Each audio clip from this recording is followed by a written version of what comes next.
রব্বুল আলামিন বলেন, ওয়ালাকাদ কাররামনা বানি আদম, আমি বনি আদমকে সম্মানিত করেছি, বনি আদমকে মর্যাদা দিয়েছি। ওয়া হামালনাহুম ফিল বাররি ওয়াল বাহর, বনি আদমকে জলে স্থলে স্থলে এবং সমুদ্রে চলাচলের বাহন দিয়েছি। ওয়া রাযাকনাহুম মিনাত তাইয়্যিবাত, তাদেরকে পবিত্র রিজিকের বন্দোবস্ত করেছি। ওয়া ফাদ্দালনাহুম আলা কাসীরিম মিম্মান খালাকনা তাফদীলা, আর আমি আল্লাহ যাদেরকে সৃষ্টি করেছি তাদের মধ্য থেকে বনি আদমকে আমি শ্রেষ্ঠ বানিয়েছি। আমরা শ্রেষ্ঠ, আমরা আশরাফুল মাখলুকাত। আমরা কি এই যে এমনি চিল্লাচিল্লি করে জিজ্ঞেস করলে বলে না, আমরা আশরাফুল মাখলুকাত। আমরা কি শ্রেষ্ঠ, সবার চেয়ে সেরা। আমাদের মতো করে আল্লাহ কাউকে বানায় নাই।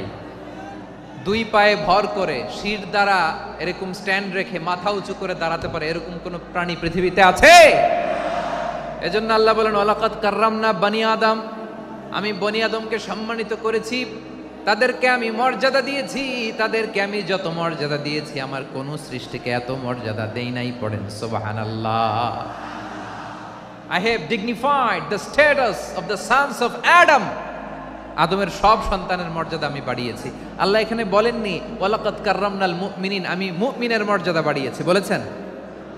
আল্লাহ এখানে বলেন নাই ওয়ালাকাদ কাররামনাল মুসলিমিন, আমি মুসলিমের মর্যাদা বাড়িয়েছি। আল্লাহ বলেছেন ওয়ালাকাদ কাররামনা বানি আদম, আমি বনি আদমের সম্মান বাড়িয়েছি। হোক সে মুমিন কিংবা কাফের, মুসলিম কিংবা মুশরিক, আস্তিক কিংবা নাস্তিক, আরব কিংবা অনারব, যেই হোক না কেন আদম সন্তান সবগুলার মর্যাদা বাড়ায় দিয়েছে কে? সবার মর্যাদা আল্লাহ বাড়িয়েছে। মানুষ হিসেবে মর্যাদা, বিশ্বনবী ইসা ইসলাম ইহুদির লাশ দেখে দাঁড়িয়ে গেলেন। কার লাশ? আমার যশোরের ভাইয়েরা আওয়াজ করে বলুন, কার লাশ? ইহুদির লাশ দেখে দাঁড়ায় গেলেন। সাহাবারা বললেন, ইয়া রাসূলুল্লাহ, আপনি দাঁড়ালেন যে, এটা তো ইহুদির লাশ। বিশ্বনবী বললেন, আওয়ালাইসাত নাফসান, এটা কি মানুষ নয়? এটা হোক ইহুদি হোক খ্রিস্টান, এটা তো মানুষ। আমি মানুষ দেখে দাঁড়িয়েছি। আই স্যালিউট দ্য হিউম্যানিটি, আমি মানবতাকে সম্মান করেছি। পড়েন সুবহানাল্লাহ। তাহলে এই জমিনে মানুষের মর্যাদা বেশি, হোক আস্তিক হোক নাস্তিক, হোক মুমিন কিংবা কাফের। আদমের সন্তান হলে, মানুষ হলেই তার মর্যাদা বাড়িয়েছে কে? আমার কলিজার টুকরা যশোরের ভাইয়েরা, মানুষের মর্যাদা আল্লাহ এত বাড়িয়েছেন, মানুষ জীবিত থাকলেও যেমনি মর্যাদাবান, মরে গেলেও মর্যাদাবান। সুবহানাল্লাহ পড়েন। মানুষ মরে গেলে এই ডেড বডিটা কি হয়? পচে যায়, গলে যায়, মাটির সাথে মিশে যায়। তাই বলে আপনি ডেড বডির সাথে যাচ্ছে তাই করতে পারবেন না। পারবেন? কেউ যদি অন্যায় করে তাকে যদি আপনি শাস্তির আওতায় আনেন, যা মনে চায় করতে পারবেন না। তারা আগুন দিয়ে পোড়াতে পারবেন না, নাক কাটতে পারবেন না, কান কাটতে পারবেন না, অঙ্গ বিকৃতি করতে পারবেন না। কারণ মানব জাতির মর্যাদা স্বয়ং দিয়েছে কে? ডেড বডি পচে যাবে, গলে যাবে। তারপর ইসলাম বলে, না খবরদার, এই মরা লাশটারও একটা মর্যাদা আছে না নাই? ইসলাম বলে এই লাশটা গলে যাবে, পচে যাবে, কিন্তু এটার অমর্যাদা করো না। কর্পূর দিয়ে, খেজুর পাতা দিয়ে, এটাকে ওয়ার্ম ওয়াটার দিয়ে, গরম পানি দিয়ে ধৌত করো। সাদা শুভ্র ধবধবে কাপড় দিয়ে লাশটাকে তুমি কাভার করো। তারপরে খাটিয়ার মধ্যে লাশটাকে রেখে বিশাল একটা প্রোগ্রাম করো, একটা ফিউনারাল প্রোগ্রাম করো। ওই প্রোগ্রামের ডানে বায়ে পেছনে লাশটারে রাখলে হবে না, প্রোগ্রামের একেবারে সামনটাতে তুমি লাশটাকে রাখো। সুবহানাল্লাহ। একটা ফিউনারাল প্রোগ্রাম করতে হবে, তাকে শেষ বিদায় জানাতে হবে, যেটাকে আমরা জানাজা বলি। কি বলি? জানাজা মানে মাইয়েতের জন্য দোয়া, তার জন্য দোয়া করা হয়। তাকে একটা সিস্টেমেটিক অর্ডারে কবরে রাখা হয়, সুন্দরভাবে সেটাকে কবরস্থ করা হয়, মাটি দেয়া হয়, পানি দেয়া হয়। তার মানে মরে গেলেও মানুষের সম্মান বাড়ায় দিয়েছে কে? এজন্য আল্লাহ বললেন, ওয়ালাকাদ কাররামনা বানি আদম, বনি আদমের সম্মান মর্যাদা আমি আল্লাহ বাড়িয়ে দিয়েছি। মানুষের সম্মানে তুমি কখনো আঘাত করো না, ঠিক কি না? তাহলে ভাই, প্রথম মেসেজ হচ্ছে, the first and foremost message tonight to the people of Jessore. আল্লাহ বলেন, I have dignified the status of son of Adam, আমি বনি আদম সবার মর্যাদা বাড়িয়ে দিয়েছি। হোক আস্তিক নাস্তিক, হোক কাফের কিংবা মুশরিক, তার মর্যাদা বাড়াই দিছে কে? যখন বন্যা হয়, আমরা ত্রাণ নিয়ে যাই, আমরা শুধু মুসলমানদেরকে ত্রাণ দেই নাকি? হ্যাঁ, আমরা মুসলমানকেও দেই, অমুসলমানকেও দেই, হিন্দুকেও দেই, বৌদ্ধকেও দেই। যেখানেই মানবতা বিপন্ন সেখানে ইসলামের হেল্পিং হ্যান্ড আছে না নাই? সুবহানাল্লাহ, কি দিন আমরা পেয়েছি, কি বিধান আমরা পেয়েছি। ওয়ালাকাদ কাররামনা বানি আদম, আমি বনি আদমকে সম্মানিত করেছি। এরপর আল্লাহ বললেন ওয়া হামালনাহুম ফিল বাররি ওয়াল বাহর, মানুষকে স্থলে এবং সমুদ্রে চলাচলের বাহন আমি দিয়েছি। স্থলে কিভাবে চলবে, জলে কিভাবে চলবে, এই বাহনের ব্যবস্থা করেছে কে? এই জেনজি, এই স্যামড়া, ইরাম করতেছো কিসের জন্য? হ্যাঁ, ইরাম করলে চলবি? হ্যাঁ, বস বস বস বস, আওয়াজ করতেছো কেন? দিবানা, কথা বলতে দিবানা আমাকে? তো এইটা বুঝি তোমাদের ভালোবাসার নমুনা? তোমাদের ভালোবাসার কারণে যদি আমি কোথাও দাঁড়াতেই না পারি, কোথাও বসতে না পারি, কোথাও দুটা কথা বলতে না পারি, এই ভালোবাসা দিয়ে কি হবে আমার? বরং ঘামতে ঘামতে ঘর্মাক্ত হব, রক্তাক্ত হব। কিন্তু সেন্ট্রাল থেকে, সেন্ট্রালি যে ইনস্ট্রাকশন আসবে, সেই ইনস্ট্রাকশনের এক চুল আমরা ডানে বায়ে যাব না। এইটা গণজাগরণের জন্য এইটা দরকার, ইসলামী বিপ্লবের জন্য এইটা দরকার। তো আধা ঘন্টা ধরে যদি তোমাদেরকে থামানোই না যায়, এই লস্কর দিয়ে আমি কি করব? আল্লাহর ওয়াস্তে নো নো নো স্লোগান, চুপচাপ একেবারে আমার দিকে তাকাও। আল্লাহ বললেন ওয়া হামালনাহুম ফিল বাররি ওয়াল বাহর, জলে স্থলে আমি চলাচলের যানবাহনের ব্যবস্থা করেছি। আমরা স্থলে ঘোড়ার উপরে চড়ি, উটের উপরে চড়ি, গাড়ির উপরে চড়ি। এই যে গাড়ির ইঞ্জিন বানাইছি আমরা, এটার মেধা দিয়েছে কে? আবার সাগরের মধ্যে আমরা নৌযান, জলযান, বড় বড় জাহাজ দিয়ে এক মহাদেশ থেকে আরেক মহাদেশ যাই, এক দেশ থেকে মালামালগুলো আরেক দেশে পাঠাই। সাগরের ভেতরে নৌকাগুলোরে ধরে রাখলো কে?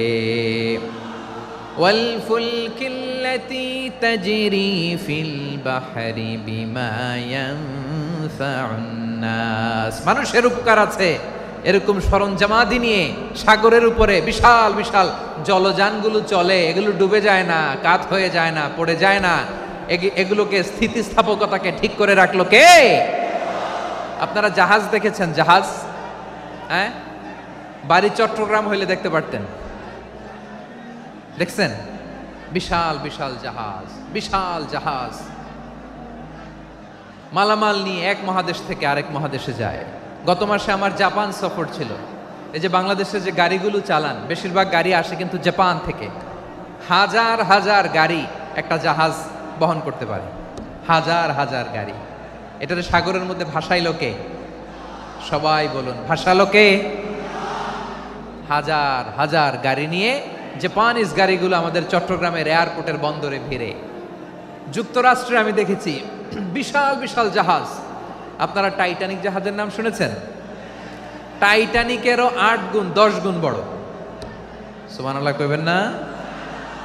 টাইটানিক জাহাজের 8 গুণ 10 গুণ বড় একটা জাহাজ আছে, আইকন অফ দ্য সি, আমি দেখে এসেছি। রয়্যাল ক্যারিবিয়ান দেখে এসেছি। সাগরের সামনে জেটিতে যখন দাঁড়ালাম, জাহাজটা যখন যায়, আমার মনে হচ্ছে একটা শহর, গোটা শহর, the entire city is floating on the water. পুরো একটা শহর মনে হয় পানির উপর দিয়ে ভেসে যাচ্ছে। পড়েন সুবহানাল্লাহ। এই যে আইকন অফ দ্য সি, এই ক্রুজ, এই জাহাজটা, এটার ভিতরে স্টেডিয়াম আছে। কিসের ভিতরে স্টেডিয়াম? কথা বুঝে নাই বোধহয়। স্টেডিয়াম কিসের ভিতর? সুইমিং পুল আছে, শপিং মল আছে, রেস্টুরেন্ট আছে, ক্লাব আছে, 3000 4000 রুম বিশিষ্ট, কক্ষ বিশিষ্ট হোটেল আছে। এই সবগুলোর নিয়ে এগুলো চলে সাগরের এই দোলার মধ্যে, জলোচ্ছ্বাসের মধ্যে, এই সাগরের ভেতরে এই জাহাজগুলোর ভাষায় রাখছে কে? সূরাতুর রহমানে আল্লাহ তাআলা বললেন ওয়ালাহুল জাওয়ারিল মুনশাআতু ফিল বাহরি কাল আ'লাম ফাবিআইয়ি আলা, সবাই পড়েন ফাবিআইয়ি আলাই রাব্বিকুমা তুকাযযিবান। পাহাড় সম বড় বড় জাহাজগুলো মাল বোঝাই করে সাগরের মধ্যে ভেসে বেড়ায়। এগুলো দিয়ে মালামাল বহন করা যায়, মানুষরা এক দেশ থেকে আরেক দেশে যায়। এই জাহাজগুলোর সাগরের ভেতরে ভাসায় রাখলো কে? এই আয়াতের ভেতরে আল্লাহ তাআলা সূরাত বানী ইসরাঈলের এই চমৎকার আয়াতের ভেতরে আল্লাহ তাআলা বেসিকলি মানব জাতির প্রতি তার 4টি স্পেশাল অনুগ্রহের কথা বলেছেন। কয়টি? 2টা বলে ফেলছি। 1 নাম্বার, ওয়ালাকাদ কাররামনা বানি আদম, আমি বনি আদমের সম্মান বাড়াইছি। নাকি মুসলমানদের? নাকি মুসল্লিদের? কার সম্মান বাড়িয়েছি? বনি আদমের। তাহলে human dignity, the first part of the verse talks about the human dignity. 2 number অংশে আল্লাহ তাআলা বললেন ওয়া হামালনাহুম ফিল বাররি ওয়াল বাহর, স্থলে এবং সমুদ্রে আমি তাদের জন্য চলাচলের বাহন দিয়েছি। সুবহানাল্লাহ। তার মানে smooth movement on land and sea, জলে এবং স্থলে যাতে আমরা স্মুথলি মুভ করতে পারি আল্লাহ তাআলা দিয়েছেন। 3 নম্বরে আল্লাহ তাআলা বললেন ওয়া রাযাকনাহুম মিনাত তাইয়্যিবাত, মানুষের জন্য আমি পবিত্র রিজিকের ব্যবস্থা করেছি। জলে এবং স্থলে যত প্রাণী আছে সবগুলা প্রাণীকে রিজিক দেয় কে? আমাদেরকে রিজিক দেয় কে? সাগরের মাছগুলোকে, বড় বড় তিমি মাছগুলোরে রিজিক দেয় কে? বাতাসের মধ্যে ভেসে বেড়ানো বড় বড় পাখিগুলো, স্ক্যান্ডিনেভিয়ান কান্ট্রি থেকে লক্ষ লক্ষ কোটি কোটি পাখিগুলো যে এক দেশ থেকে আরেক দেশে ট্রান্সফার হয়, এগুলোর রিজিক দেয় কে? রব্বুল আলামিন বলেন ওয়ামা মিন দাব্বাতিন ফিল আরদি ইল্লা আলাল্লাহি রিজকুহা ওয়া ইয়ালামু মুস্তাকাররাহা ওয়া মুস্তাওদাআহা কুল্লুম ফি কিতাবিম মুবিন। আল্লাহু আকবার। রব্বুল আলামিন বলেন ভূপৃষ্ঠে বিচরণশীল যত প্রাণী আছে সব প্রাণীগুলোকে আমি আল্লাহ আমার নিজের কুদরতে রিজিকের বন্দোবস্ত করি। এই প্রাণীগুলো কোথায় থাকে, কোথায় যায়, সব জায়গায় আমি রিজিক পৌঁছে দেই। রিজিক কেউ দিতে পারে না, রিজিকের মালিক কে? রিজিকের মালিক তিনি আল্লাহ। এজন্য আল্লাহ তাআলা বললেন ওয়া রাযাকনাহুম মিনাত তাইয়্যিবাত। এরপরে আল্লাহ বললেন ওয়া ফাদ্দালনাহুম আলা কাসীরিম মিম্মান খালাকনা তাফদীলা। আমি যত প্রাণী সৃষ্টি করেছি সকল প্রাণীর মধ্যে মানুষের মর্যাদা শ্রেষ্ঠত্ব আমি দিয়েছি। সুবহানাল্লাহ পড়েন। তাহলে 1 নম্বরে আল্লাহ বললেন আমি বনি আদমের মর্যাদা বাড়ালাম। এরপরে বললেন স্থলে এবং সমুদ্রে চলাচলের জন্য যানবাহন দিলাম। 3 নম্বরে আল্লাহ বললেন পবিত্র রিজিকের ব্যবস্থা করে দিলাম। এরপরে আল্লাহ বললেন যত প্রাণী আছে, সৃষ্টি আছে, সবগুলার উপরে আমি মানুষকে শ্রেষ্ঠত্ব দিলাম। সুবহানাল্লাহ। তাহলে সবচেয়ে বেশি শ্রেষ্ঠত্ব মানুষের। কার? মানুষের। শুধু তাই নয় প্রিয় ভাইরা, আকাশ এবং জমিনে যা কিছু আছে সবকিছু মানুষের জন্য, মানুষের কল্যাণে, মানুষের প্রয়োজনে, মানুষের বশীভূত করে সৃষ্টি করেছেন কে? রব্বুল আলামিন বলেন হুয়াল্লাযী খালাকা লাকুম মা ফিল আরদি জামিআ। এই জমিনের মধ্যে যা কিছু আমি আল্লাহ সৃষ্টি করেছি সব কিছু আমি মানুষের জন্য সৃষ্টি করেছি। পড়েন সুবহানাল্লাহ। হুয়াল্লাযী খালাকা লাকুম মা ফিল আরদি জামিআ, যা আছে সব আমাদের জন্য, সব আমাদেরকে সার্ভিস দেওয়ার জন্য, আমাদের উপকারের জন্য, আমাদের কল্যাণের জন্য। আওয়াজ করে সবাই পড়ুন আল্লাহু আকবার। অন্য আয়াতে আল্লাহ বললেন ওয়াসাখখারা লাকুম মা ফিস সামাওয়াতি ওয়া মা ফিল আরদি জামিআম মিন ইন্না ফি যালিকা লাআয়াতিন লিকাউমি ইয়াতাফাক্কারুন।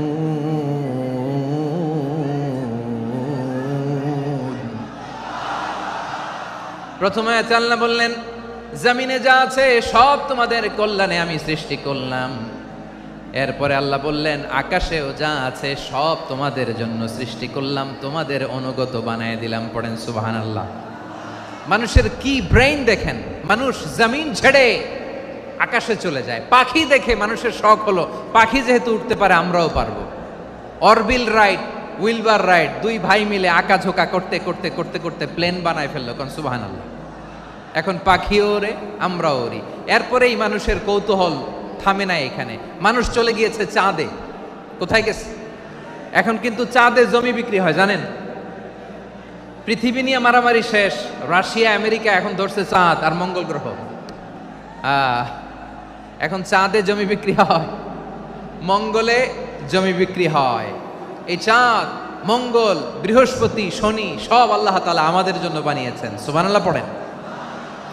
মানুষ সাগরের উপরে চড়ে, শূন্যে ভেসে বেড়ায়, পাহাড় কেটে সুড়ঙ্গ বানায়, টানেল বানায়।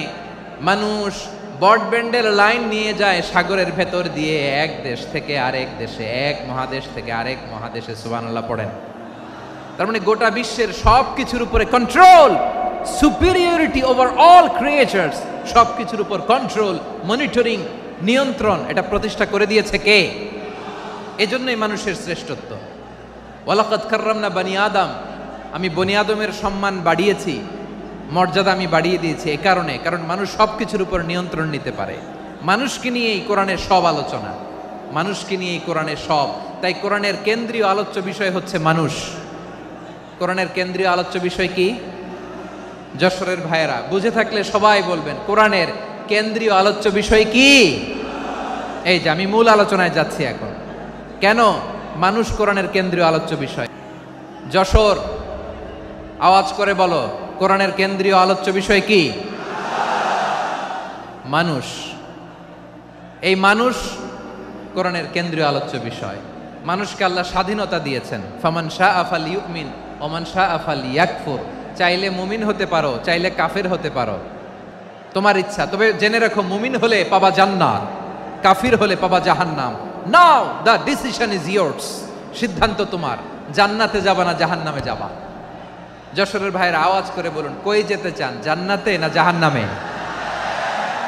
ডান দিকে না বাম দিকে? ডানপন্থী না বামপন্থী? চিল্লা চিল্লি না চুপচাপ? চুপচাপ কয়ে আবার চিল্লাচিল্লি শুরু করেছে। মাশাআল্লাহ, গুরুত্বপূর্ণ কথা বাকি আছে, আমাকে সহযোগিতা করতে হবে। মাশাআল্লাহ, এই তো ঠান্ডা হয়েছে। হ্যাঁ ঠিক আছে, ঠিক আছে, ঠিক আছে।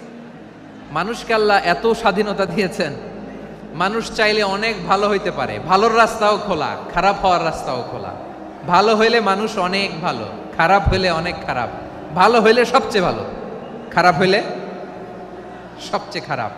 এজন্য সিদ্ধান্ত আপনাকে নিতে হবে। আল্লাহ তাআলা বলছেন, লাকাদ খালাকনাল ইনসানা ফি আহসানি তাকওয়িম সুম্মা রাদাদনাহু আসফালা সাফিলিন। আমি মানুষকে অনেক সুন্দর অবয়বে, সুন্দর আকৃতিতে সৃষ্টি করেছি। তার শুধু চেহারার ডিজাইনটাই সুন্দর নয়, তার ব্রেনটা বড্ড সুন্দর, তার মানসিকতা বড্ড সুন্দর, তার সৃজনশীলতা বড্ড সুন্দর। পড়েন সুবহানাল্লাহ। আমাদের চেহারা, অবয়ব, ডিজাইন যে সুন্দর তা না, আমাদের ব্রেনটা অনেক সফিস্টিকেটেড ব্রেন, অনেক সফিস্টিকেটেড। এই 1.5 কেজি ব্রেন ইউজ করে মানুষ গোটা বিশ্বে সভ্যতা বিনির্মাণ করেছে, ঠিক কিনা? এই ব্রেন আল্লাহ তাআলা আমাকে দিয়েছে। এটারে কাজে লাগালে, আপনার 6 সেন্স কাজে লাগালে আপনি অনন্য মানুষ হয়ে উঠবেন, মহামানবে রূপান্তরিত হবেন। মানুষ হতে পারে, চাইলেই মহামানব হতে পারে। আবার যদি মানুষ চায় খারাপও হতে পারে। আল্লাহ বললেন শুধু ভালোই না, ভালো হতে চাইলে অনেক ভালো তুমি হতে পারো, আবার খারাপ হতে চাইলে অনেক খারাপ তুমি হতে পারো। সুম্মা রাদাদনাহু আসফালা সাফিলিন। খারাপ হলে একেবারে খারাপ হতে পারো, নিকৃষ্ট হলে একেবারে নিকৃষ্ট হতে পারো, ভালো হলেও ভালো হতে পারো। কোন সুবহানাল্লাহ। এবার আওয়াজ করে বলুন, ভালো হতে চাই না খারাপ? শ্রেষ্ঠ না নিকৃষ্ট? মানুষ ভালো হলে মানুষ ফেরেশতার চেয়েও ভালো, মানুষ খারাপ হলে সে পশুর চেয়েও খারাপ। কথা ঠিক কিনা বলেন? ভালো হলে ফেরেশতার চেয়েও ভালো, খারাপ হলে পশুর চেয়েও নিকৃষ্ট। তার মানে শ্রেষ্ঠত্বে মানুষ, শ্রেষ্ঠত্বে ফেরেশতাকে হার মানায়, আর অধপতনে শ্রেষ্ঠত্বে ফেরেশতাকে ছাড়িয়ে যায়, আর অধপতনে পশুকেও হার মানায়। আই রিপিট, আমি আবারও বলছি, মানুষ শ্রেষ্ঠত্বে ফেরেশতাকে ছাড়িয়ে যায়, আর অধপতনে সে পশুকেও হার মানায়। আওয়াজ করে বলতে হবে ঠিক কিনা? এটার প্রমাণ কি? মানুষ শ্রেষ্ঠ হইলে যে ফেরেশতার চেয়েও সেরা, তার প্রমাণ কি? আল্লাহ তাআলা বলছেন, ওয়া ইয কুলনা লিল মালাইকাতি ইসজুদু লিআদাম ফাসাজাদু ইল্লা ইবলিস আবা ওয়াস্তাকবারা ওয়া কানা মিনাল কাফিরিন। আল্লাহ বলেন, স্মরণ করো সে সময়ের কথা যখন আমি ফেরেশতাদেরকে বললাম, ও ফেরেশতারা আদমকে সেজদা দাও। সব ফেরেশতারা সম্মান সূচক সেজদা আদমকে দিল। তারা আদমের জন্য সেজদায় লুটিয়ে পড়ল, একজন ছাড়া, তার নাম ইবলিস। আওয়াজ করে বলেন তার নাম কি? সে অহংকার প্রদর্শন করলো, সে কাফের হয়ে গেল। বাকি সব ফেরেশতারা সেজদা দিল। সুবহানাল্লাহ। আবার আদম আলাইহিস সালামকে আল্লাহ জিজ্ঞেস করলেন, সব বলে দিল উত্তর, কিন্তু ফেরেশতাদেরকে একই প্রশ্ন জিজ্ঞেস করলেন, তারা উত্তর করতে পারে নাই। তার মানে এর মধ্য দিয়ে প্রমাণিত হয়, মানুষ ভালো হলে ফেরেশতার চেয়েও ভালো, ফেরেশতার চেয়েও মানুষের মর্যাদা বাড়িয়ে দিয়েছে কে? সব নূরের ফেরেশতা যখন মাটির আদমকে সেজদা দেয়, এটা প্রমাণ করে ফেরেশতার চেয়েও মানুষের মর্যাদা বাড়িয়ে দিয়েছে কে? তুমি মাটির আদমকে প্রথম সৃষ্টি করিয়া ঘোষণা করিয়া দিলে শ্রেষ্ঠ বলিয়া, তাই তো নূরের ফেরেশতা করে আদমকে সেজদা। ঠিক কিনা বলেন? তাই তো নূরের ফেরেশতা করে আদমকে সেজদা। সবার চেয়ে সম্মান দিলে মাটির আদমকে। আল্লাহু আল্লাহু তুমি জাল্লে জালালুহু, শেষ করা তো যায় না গে তোমার গুণগান। পড়েন না? পড়েন। আল্লাহু আল্লাহু তুমি জাল্লে জালালুহু, শেষ করা তো যায় না গে তোমার গুণগান। আল্লাহু আল্লাহু আল্লাহু আকবার। আদমের মর্যাদা বেশি, মানুষের মর্যাদা বেশি, মানুষ শ্রেষ্ঠ তার প্রমাণ নূরের ফেরেশতা মাটির আদমকে সেজদা করে। আওয়াজ করে বলেন ঠিক কিনা? তাহলে মানুষ ভালো হলে ফেরেশতার চেয়ে ভালো। আবার মানুষ যদি খারাপ হয়, সে পশুর চেয়েও খারাপ। অধপতনে পশুত্বকে হার মানায়। তার প্রমাণ? তার প্রমাণ কি? তার প্রমাণ হচ্ছে, যশোরের ভাইরা দেখবেন পত্রিকায় নিউজ পেপারে মাঝে মাঝে এরকম দেখা যায়, এক মানুষ আরেক মানুষকে হত্যা করে 20 টুকরা করে বস্তার ভিতরে ভরেছে। আপনারা এই নিউজ পড়েন নাই না? দেখেন নাই? দেখছেন? মানুষ মানুষকে হত্যা করে কয় টুকরা? জোরে বলেন। এখানেই ক্ষান্ত হয় না, আবার কোথায় ভরছে? বস্তার ভেতরে।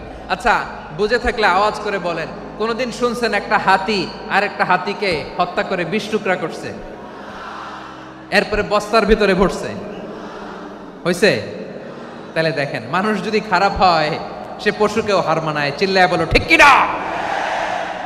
এমনও দুশ্চরিত্র মানুষ আছে যার যার নজর থেকে 6 মাসের ছোট্ট মেয়ে থেকে শুরু করে 80 বছরের বৃদ্ধারাও নিরাপদ নয়।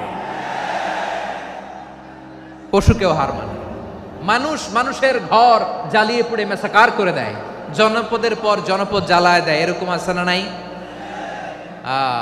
বোমা মেরে শহরগুলো উড়িয়ে দেয়। এই যে ইসরায়েল গাজার মধ্যে যে অ্যাটাক করেছে, এরা মসজিদ মানে নাই, মসজিদে বম ফেলেছে। এরা খ্রিস্টানদের চার্চ গির্জা মানে নাই, গির্জায় বম ফেলেছে।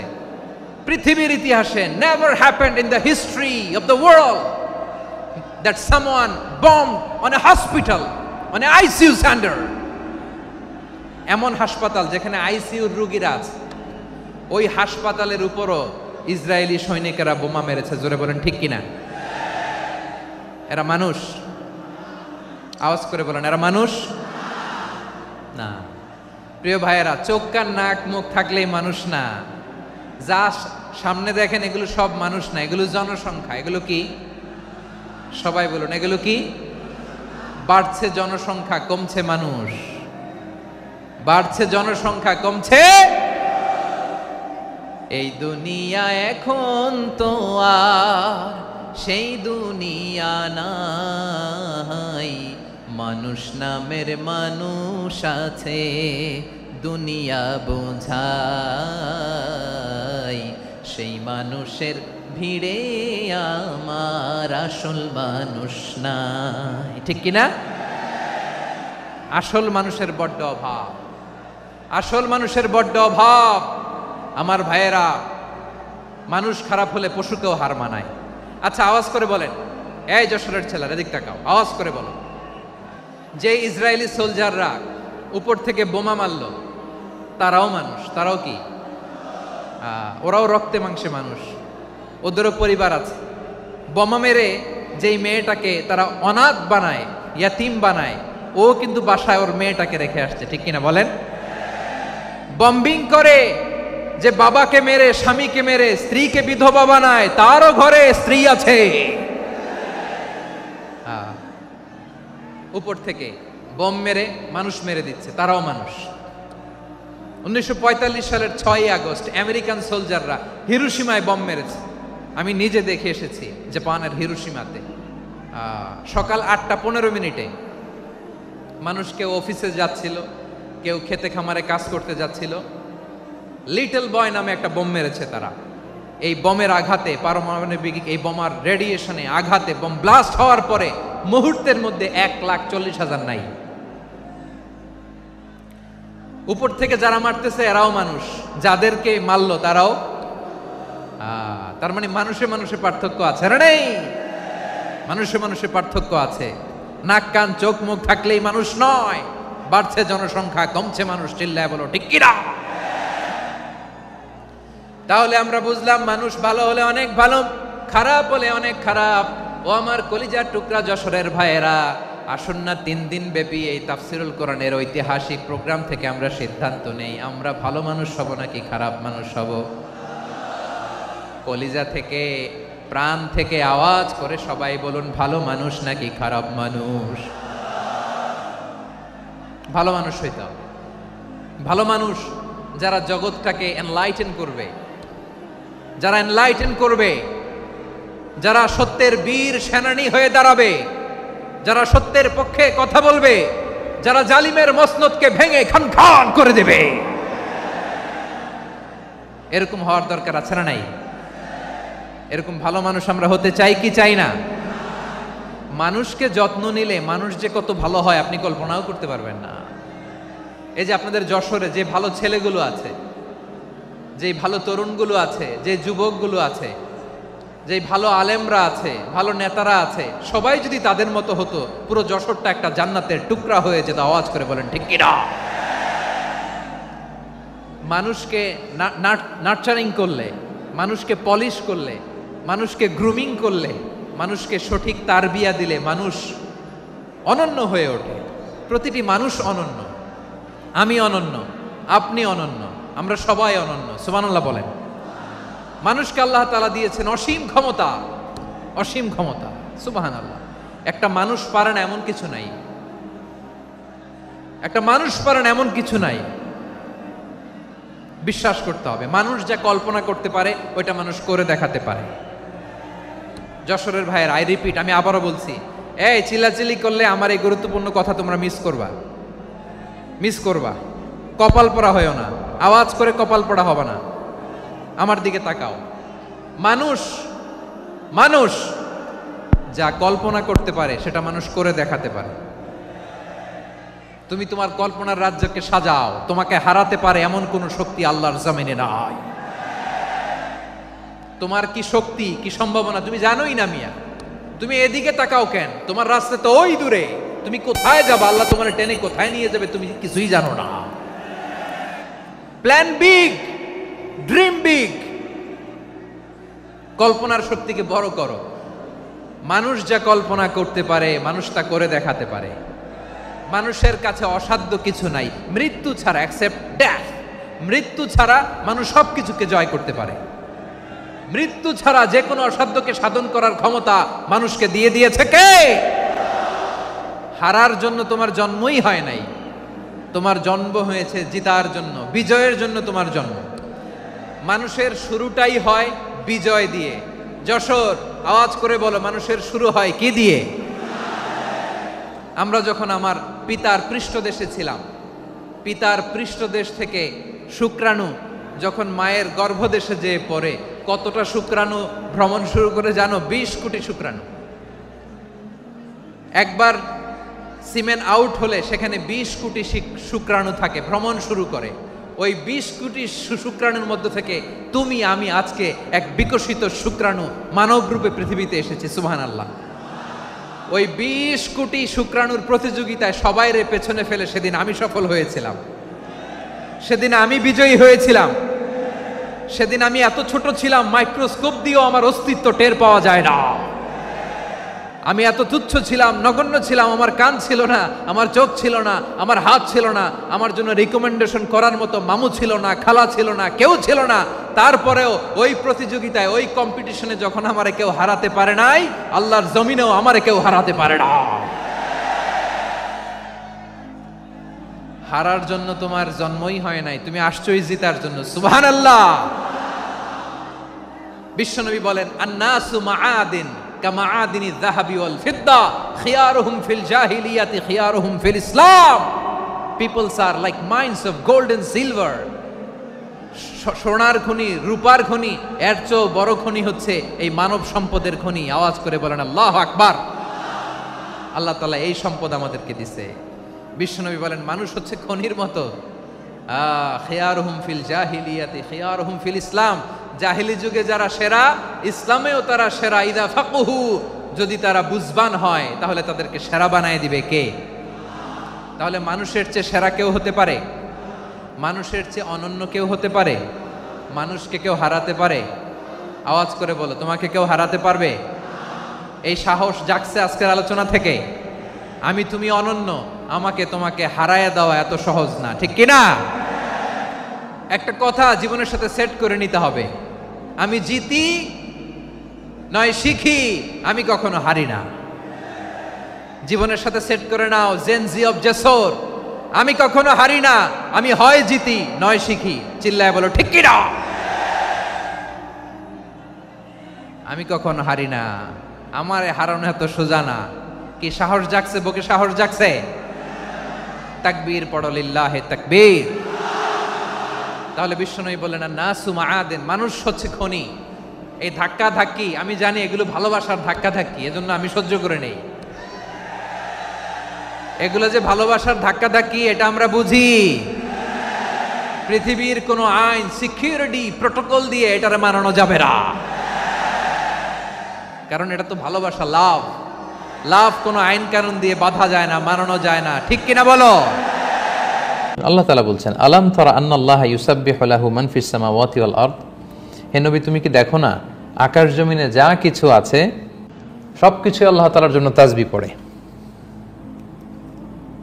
সবকিছু। ওয়াত-তায়রু সাফাত, এবং পাখিগুলো ডানা মেলে আল্লাহ তাআলার তাসবিহ পড়ে। অন্যান্য আয়াতে আল্লাহ তাআলা বলেছেন যে ওয়া ইম মিন শাইইন ইল্লা ইউসাব্বিহু বিহামদিহি ওয়ালাকিন লা তাফকাহুনা তাসবিহাহুম। এই গোটা বিশ্বের সব কিছু আল্লাহ তাআলার জন্য তাসবিহ পড়ে, সব কিছু, কিন্তু তোমরা সে তাসবিহর ভাষা বোঝো না। সাগর তার তরঙ্গ বিক্ষুব্ধ ঢেউয়ের মধ্য দিয়ে আল্লাহ তাআলার তাসবিহ পড়ে, পাখি তার নিজের ভাষায় তাসবিহ পড়ে, বৃক্ষরাজি তার ভাষায় তাসবিহ পড়ে এবং আল্লাহ তাআলাকে সিজদা করে। সেটাই আল্লাহ তাআলা বলছেন, কুল্লুন কদ আলিমা সলাতাহু ওয়া তাসবিহা। এই সব কিছুই তার সালাত পড়ে, অর্থাৎ তার প্রার্থনা আল্লাহর কাছে পেশ করে, ইবাদত করে, ওয়া তাসবিহা, এবং আল্লাহর প্রশংসা করে, তাসবিহ পড়ে। আল্লাহু আলিমুম বিমা ইয়াফআলুন, আর তারা যা করে সে ব্যাপারে আল্লাহ তাআলা অবগত। এরপর আল্লাহ তাআলা বলছেন, ওয়ালিল্লাহি মুলকুস সামাওয়াতি ওয়াল আরদ। আকাশ জমিনের ক্ষমতা হচ্ছে আল্লাহ তাআলার জন্য। ওয়া ইলাল্লাহিল মাসির, এবং আল্লাহ তাআলার দিকেই আমাদেরকে ফিরে যেতে হবে।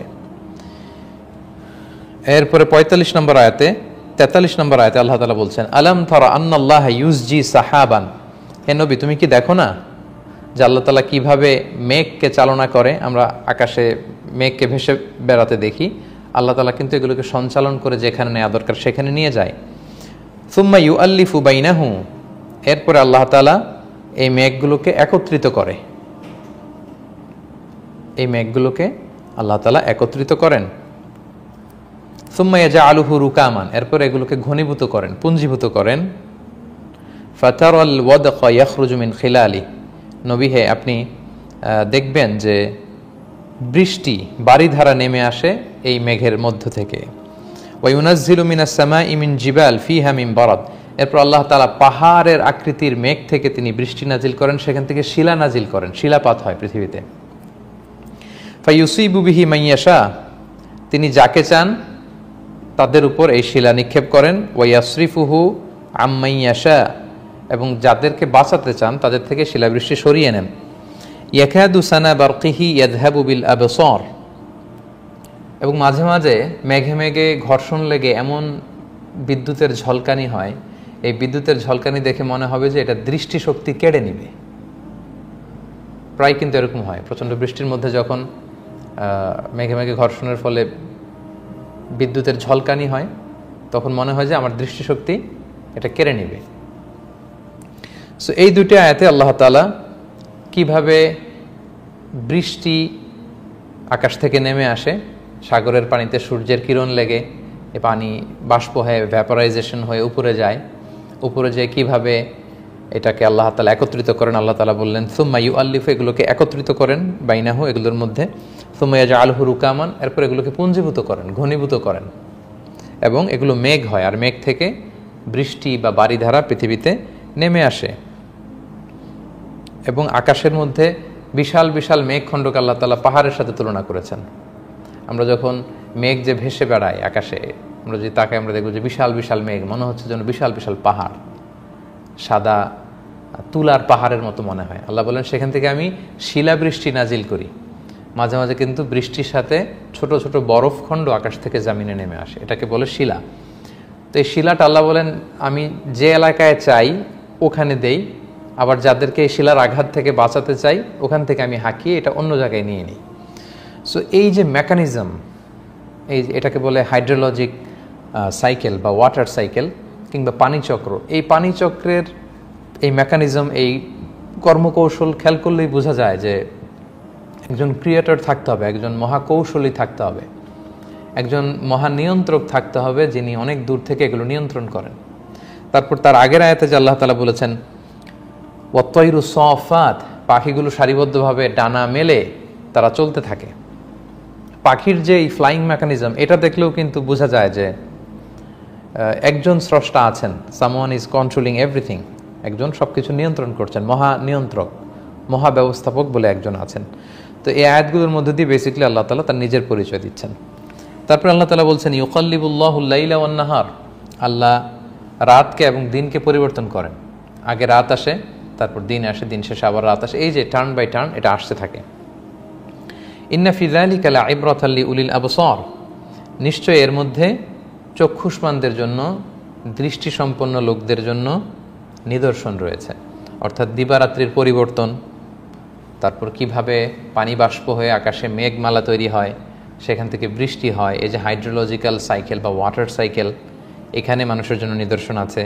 পাখির ভেসে বেড়ানো যে সুন্দর দৃশ্য, শূন্যে ভেসে বেড়ায়, এর মধ্যে চক্ষুষ্মান অথবা ফার সাইটেড পারসন যারা দূরদৃষ্টি সম্পন্ন তাদের জন্য শিক্ষা রয়েছে, লেসন রয়েছে।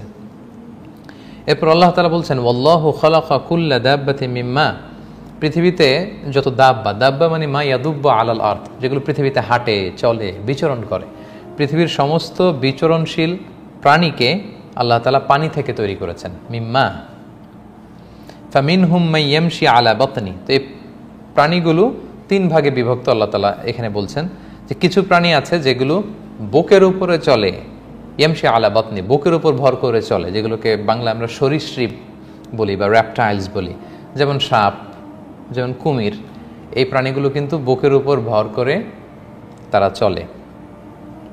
আরেক ধরনের প্রাণী আছে আল্লাহ তাআলা বলছেন ওয়ামিনহুম মান ইয়ামশি আলা রিজলাইন, আরেক ধরনের প্রাণী যারা দুই পায়ের উপর ভর করে চলে, যেমন মানুষ, অন্যান্য পাখিগুলো, হাঁস মুরগি পাখি, মানব জাতি, আমরা দুই পায়ের উপর ভর করে হাঁটি।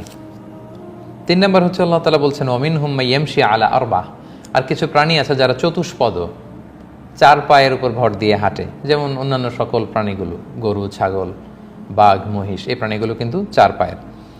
তাহলে সব বিচরণশীল প্রাণীকে আল্লাহ তাআলা পানি থেকে তৈরি করেছেন, এটা আল্লাহ বললেন।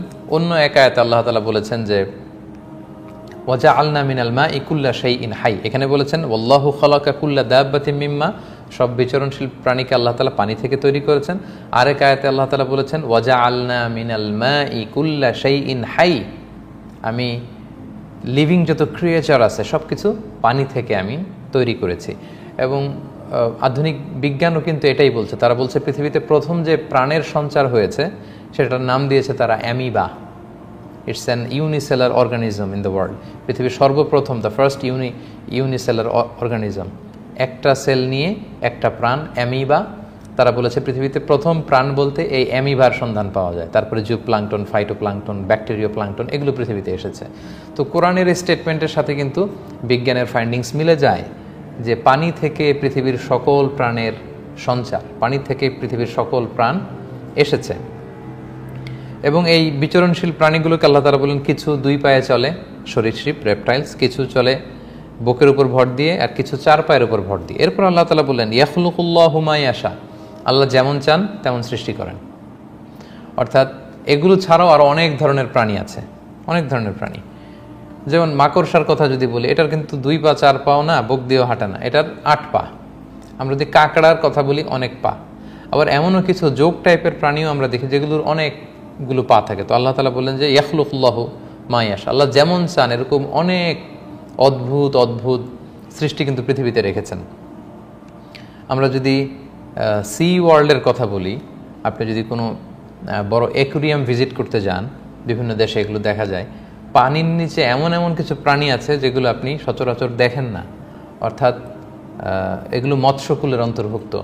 পানির ভেতরে থাকে ঘোড়ার মতো দেখতে, পানির ভেতরে থাকে অন্যান্য বাঘ ভাল্লুকের মতো দেখতে, এরকম প্রাণীও কিন্তু পাওয়া যায়, পানির ভেতরে থাকে। তো আল্লাহ তাআলা এই জন্য বললেন যে ইয়াখলুকুল্লাহু মা ইয়াশা, আল্লাহ যেমন চান তিনি তেমন সৃষ্টি করেন। মানে শুধুমাত্র সৃষ্টি জগৎ যে এই কয়েকটার মধ্যে সীমাবদ্ধতা না, কয়েকটা উদাহরণ হিসেবে আল্লাহ তাআলা এখানে উপস্থাপন করলেন, কিন্তু এরকম অনেক প্রাণী আছে নানা আঙ্গিকে, নানা অবয়বে, নানা স্ট্রাকচারে আল্লাহ তাআলা সৃষ্টি করেছেন। ইন্নাল্লাহা আলা কুল্লি শাইইন কাদির, নিশ্চয় আল্লাহ তাআলা সব ব্যাপারে ক্ষমতাবান বা ক্ষমতাশীল। লাকাদ আনজালনা আয়াতিন মুবাইয়িনাত, আল্লাহ তাআলা বলছেন আমি আয়াতগুলোকে সুস্পষ্ট বর্ণনা করে দিয়েছি। ওয়াল্লাহু ইয়াহদি মান ইয়াশাউ ইলা সিরাতিম মুস্তাকিম, আর আল্লাহ তাআলা যাকে চান তাকে সরল সঠিক পথ দেখান, সিরাতুল মুস্তাকিমের পথ দেখান। আমরা কিন্তু প্রত্যেক নামাজে সূরা ফাতিহা আল্লাহর কাছে কায়মান বাক্যে এই দোয়াটুকুন করি যে ইহদিনাস সিরাতাল মুস্তাকিম, হে আল্লাহ আপনি আমাদেরকে সহজ সরল পথ দেখান। রাসূল সাল্লাল্লাহু আলাইহি ওয়াসাল্লাম একবার একটা লাঠি দিয়ে, খেজুরের লাঠি দিয়ে বা ডাল দিয়ে মরুভূমিতে একটা দাগ দিলেন, এরপর ডানে বায়ে অনেকগুলো দাগ দিলেন, এরপর বললেন ডানে বায়ে অসংখ্য পথ, এগুলো শয়তানের পথ, সুবুলুশ শয়তান। আর এই যে স্ট্রেইট ফরওয়ার্ড লাইন, এটা হচ্ছে সিরাতুল মুস্তাকিম, যেটার পথ চলা শুরু হয়েছে দুনিয়ায়, এটা শেষ হয়েছে জান্নাতে। নবীদের পথ, নবীন, সিদ্দিকিন, শুহাদা, সালেহিন, তাদের পথ হচ্ছে সিরাতুল মুস্তাকিম। এই 46 আয়াত পর্যন্ত, 41 থেকে 46 আয়াত পর্যন্ত আল্লাহ তাআলা তার পরিচয় দিলেন একটু ভিন্ন আঙ্গিকে। পাখির দিকে তাকাতে বললেন যে পাখির দিকে তাকাও, পাখির এই ফ্লাইং মেকানিজম দেখে তুমি আমার সন্ধান পাবে। তুমি একটু খেয়াল করে দেখো সাগরের পানি কীভাবে বাষ্প হয়ে উপরে মেঘমালা তৈরি হয়, একত্রিত হয়ে ঘনীভূত হয়, পুঞ্জীভূত হয়, আবার সেই পানি ঠান্ডা বৃষ্টি হয়ে পৃথিবীতে ঝরে পড়ে। আবার আল্লাহ বললেন বিচরণশীল প্রাণীগুলোর দিকে দেখো, কেউ বুক দিয়ে হাঁটে, কেউ 2 পায়ে হাঁটে, কেউ 4 পায়ে হাঁটে, আরও অসংখ্য কত প্রাণী আমি এই পৃথিবীতে না জানা প্রাণী আমি সৃষ্টি করেছি। তো এই প্রাণীকুল, এই পক্ষীকুল, বৃক্ষকুল, মৎস্যকুল, এগুলোর দিকে তাকালে কিন্তু আসলে আল্লাহ তাআলার সন্ধান পাওয়া যায়। একজন স্রষ্টা যে আছে, একজন মহান নিয়ন্ত্রক, মহা ব্যবস্থাপক যে আছে, যিনি সব কিছু নিয়ন্ত্রণ করেন, কন্ট্রোল করেন, যার ইশারা ছাড়া কিছুই হওয়া সম্ভব না, এটা বিশ্বাসী মাত্রই সে অনুভব করে। এই অনুভবের জন্যই, এই ফিলিংসের জন্য আল্লাহ তাআলা 41 থেকে 46 নম্বর আয়াতে নোয়িং আল্লাহ সুবহানাহু ওয়া তাআলা থ্রু হিজ অ্যাট্রিবিউটস, তার সৃষ্টির মধ্য দিয়ে, তার অ্যাট্রিবিউটসের মধ্য দিয়ে তার পরিচয় আল্লাহ তাআলা আমাদের কাছে পেশ করলেন।